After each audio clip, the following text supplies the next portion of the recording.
Say hello to the King of Midrange.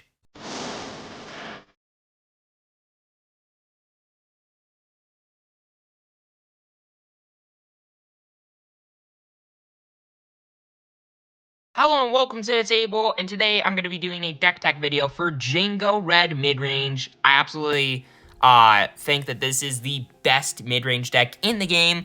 Unfortunately, Cad Bane is no longer. He has been dethroned because going into this set, units are pretty big, you know, with whole pilot thing going on, and Cad Bane's pretty bad in space. But Jango here is really good in space, and that's exactly what you need. Plus, for the ground, you got some pretty good ways to manage that too. So, Jango here, if you don't already know, is a yellow and black leader that says whenever a friendly unit deals damage to an enemy unit, you may exhaust this leader to then exhaust that enemy unit. Just a great way to say, alright, that 5-6 in space that you got right there that's about to deal 5 damage to my face, how about I play ISB Agent and, you know, reveal this little event in my hand and deal a damage to that unit, and oh, by the way, that unit is now exhausted, so good for me, bad for you. And then once you have 5 or more resources, you can flip Jango into a 3/7 that whenever a friendly unit deals damage to an enemy unit, that unit gets exhausted. That is not once per round, that is whenever. So something like a War Juggernaut just says, hey, when played, exhaust the opponent's entire board state. And oh, by the way, this is likely going to be a 7/7 or above. So there's that too. And then, of course, the base getting run side along Jango is Tarkintown. A 25 health base, sure, but whenever, you know, you have you're staring down a unit, an opposing unit, it's pretty scary. It's got like 6 power, but conveniently has about 3 health left on it after, you know, you play all your ways to deal damage, all your Daring Raids, all your Boba Fetts, all your, pretty much the entire deck. Tarkintown here just says, oh, snipe that down, and then you're good. It's another kind of like, good for me, bad for you, to the opponent's face. So this deck has a lot of cards from previous sets, from the first 3 sets, but there are some very gigantic upgrades from the 4th set that I think especially push Jango over the top and make him definitely 100% the best mid-range deck in the game. But first off, talking about the old stuff, the stuff that's already good, then I'll talk about the stuff that's good now, the new stuff that's good now, or just the new cards. So, first off, ISB Agent, I've already talked about it a little bit, just a good way, just 1 resource, basically exhaust a unit, plus it's a body that can deal damage, and then maybe exhaust more units, so that's good too. It's a good 2 of. Daring Raid I've already talked about as well, just a good way to deal some damage, just to finish off units, opposing enemy units that only have a couple of damage points left on them. Cartel Spacer, another good way to exhaust. Crafty Smuggler, just a good card, good body to get down on turn 1. It's a little bit hard to remove, and it can repeatedly, likely, exhaust opposing units, which is really good for you. Kylo Silencer, just a really good space unit. It's 2 resources for a 3/2. I mean, what's not to love? Force Choke, a great ace in the hole when you need it. Just boom, 5 damage to a non-vehicle. Sure, the opposing player gets to draw a card, but I mean, 5 damage for 2 resources is pretty stinking good. And No Good to Me Dead, another ace in the hole, another 1 of, for 2 resources that just exhaust a thing for a little bit longer than Jango would if you really need to kind of stall a threat that's staring you down. And then Boba Fett, an amazing way to control the ground arena. In combination with Jango, it's especially good because Jango is going to be exhausting units that didn't enter play this phase, which if you don't know, Boba Fett really likes attacking those because he gets to deal an additional 3 damage to them. And he's already a 3 resource 3/5, so really, really good for you. And he can shred down a gigantic unit on the opposing player's board state for only 3 resources. And then there's Elite P-38 Starfighter, just a good way to boom, deal a damage, and then when it's defeated, boom, deal another damage. Oh, by the way, this is a 3/2. It's just a good way to repeatedly exhaust guaranteed opposing enemy units, which is great for you. Hound's Tooth, Seventh Fleet Defender, not Houndstooth, is basically a Crafty Smuggler, but in space. It costs a little bit more, sure, but it's a 3-2 body. And, I mean, space is really, really powerful right now. And Seventh Fleet Defender, I mean, was already good. Now it's just better. So there's that, too. Waylay, just a good way to, if you're staring down something, maybe that's a little bit too big. It's basically like another No Good to Me Dead. A little bit better, in my opinion, because with the pilots and whatnot, Waylay is especially good. Because, you know, you bounce the unit with the pilot on it to the opposing player's hand, and the pilot just falls right off, goes into the graveyard. Great for you.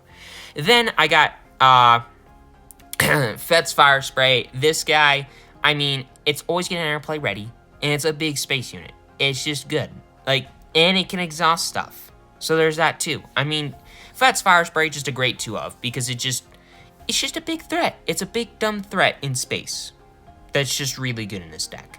But then there's Ruthless Raider, just another big threat, but when you play it and when it's defeated, it's basically a bigger P-38 Starfighter, effectively, because it's going to deal damage to an enemy unit, but in addition, it also is going to deal damage to the base, which is especially good for you. And again, it's just a bigger unit, so I mean, for 6 resources, a 4/6 that can repeatedly exhaust stuff and deal damage to the base, that's really good for you. But then getting into the new stuff and the new tech from older sets, I got good old Bamboozle.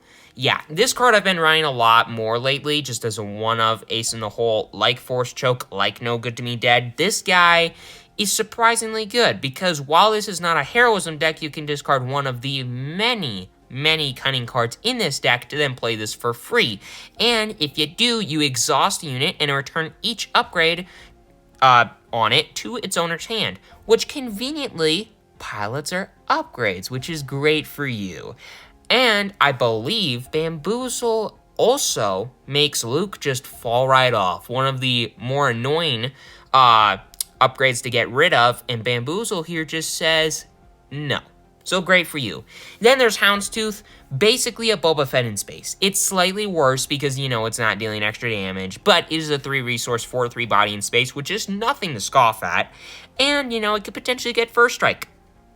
And it also combos really well with Jango because, you know, a lot of your opposing enemy units that didn't ever play this phase are likely going to be exhausted because of Jango, and Houndstooth here just says, now I'm going to be attacking into those guys and deal damage to them first before they get to deal damage to me.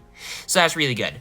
Then I got Triple Dark Raid. This guy I'm talking about now, it is already been in some lists of Jango prior to this set coming about, but Triple Dark Raid now is just especially good in the deck with the really big vehicles like War Juggernaut, like Devastator, and some already good ones that are in the deck, Ruthless Raider and Fett's Firespray, and you know, you can play an IG-2000 for free as well, so that ain't bad either.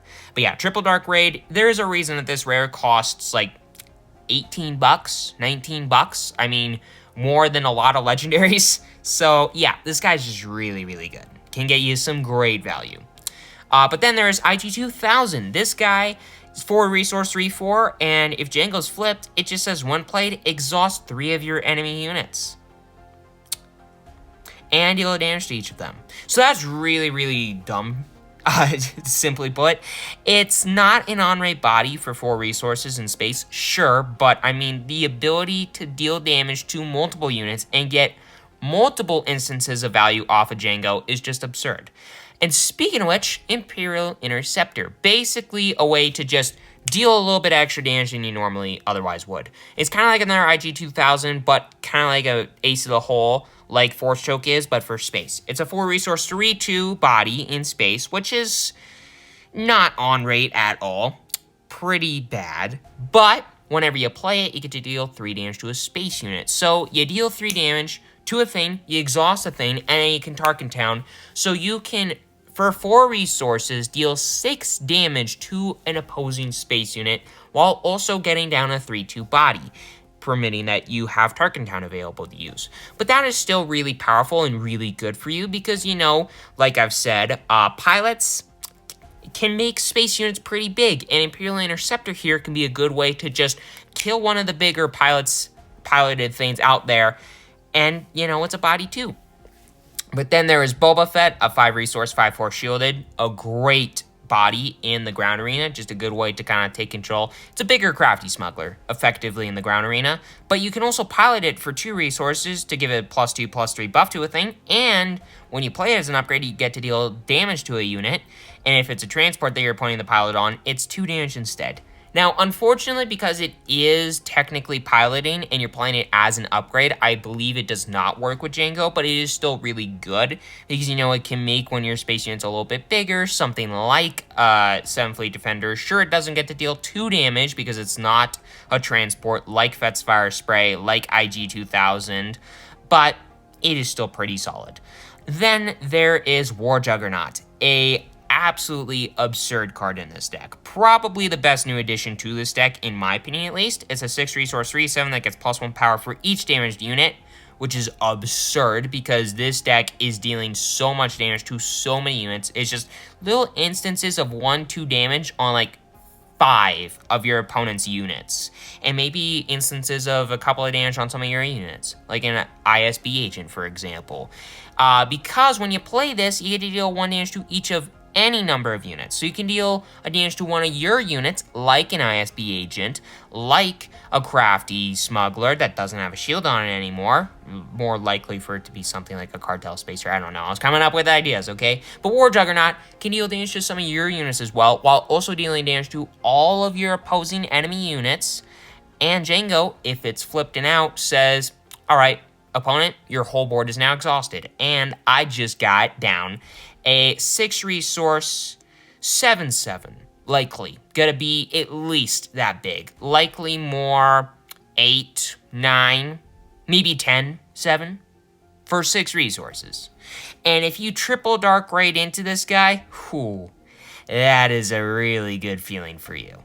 But then there's Devastator, an 8 resource 9/6 that says all indirect damage you deal, you get to assign to opponents, which is great for you because when you play this, you get to deal 4 indirect damage to each opponent. Now, normally indirect damage doesn't work with Jango because you're not the one dealing the damage, but Devastator says you get to. So that's pretty good for you. It's a big space unit body, and when you play it, you get to exhaust maybe 4 opposing enemy units, thanks to Jango. And if you need to deal a couple extra damage to your opponent to get rid of them, Devastator just says, all right, when play it, boom, deal 4 damage to the opponent. Overall, just absolutely insane card in this deck as a 2-of. But that's the deck. That is the new Jango Midrange deck. I absolutely love this deck. I think it is absurdly powerful, one of the best decks in the game. Maybe not the best deck in the game because I really want Piet Blue to be the best deck in the game because I absolutely love that deck. But anyways, with all of that aside, hopefully you enjoyed this video. Make sure that you hit that subscribe button, hit that like button. It's completely free, you won't regret it. And have a great rest of your day, everybody.